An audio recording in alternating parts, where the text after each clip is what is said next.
ఎవరు ఎవరికి తోడవుతారో, ఎప్పుడెందుకు విడిపోతారో,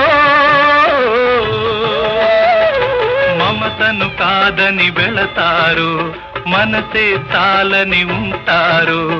ఎవ్వరి పయనం ఎందాకో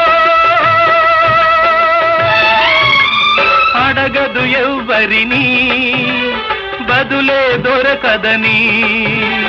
అడగదు ఎవ్వరిని, బదులే దొరకదని. కడుపు తీపికి రుజువేముంది, అంతకు మించిన నిజమేముంది. కాయే చెట్టుకు బరువైతే చెట్టును భూమి మోస్తుందా? ఇప్పుడు తప్పును తెలుసుకొని